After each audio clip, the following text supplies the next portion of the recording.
Bollywood superstar Shahrukh Khan এবার জাতীয় চলচ্চিত্র পুরস্কারে সম্মানিত হয়েছেন জওয়ান ছবিতে দুর্দান্ত অভিনয়ের জন্য। দীর্ঘ ৩৩ বছরের কর্মজীবনে এই প্রথমবার ভারতের সবচেয়ে মর্যাদাপূর্ণ এই পুরস্কার নিজের করে নিলেন তিনি।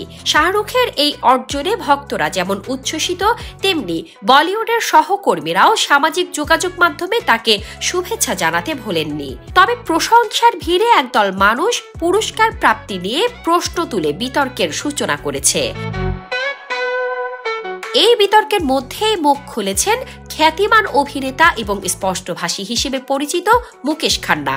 এক সাক্ষাৎকারে তিনি বলেন, যারা বলছেন শাহরুখের এই ছবির জন্য নয়, বরং স্বদেশের মতো ছবির জন্য জাতীয় পুরস্কার পাওয়া উচিত ছিল, তাদের মনে রাখা উচিত এআর রহমানও তো রোজা বা তালের জন্য নয়, বরং জয় হো গানটির জন্য অস্কার পেয়েছিলেন।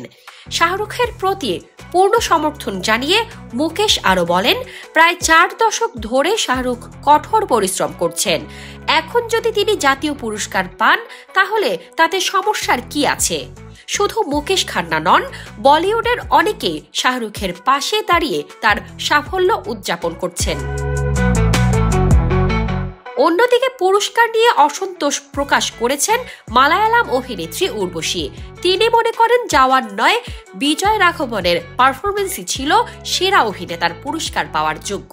নিজে সেরা সহ অভিনেত্রী হিসেবে পুরস্কার পেলেও উর্বশী খোলাখুলি জানিয়েছেন এতে তিনি সন্তুষ্ট নন। শামশাদ শাহনীন, দৈনিক আওয়ার বাংলাদেশ।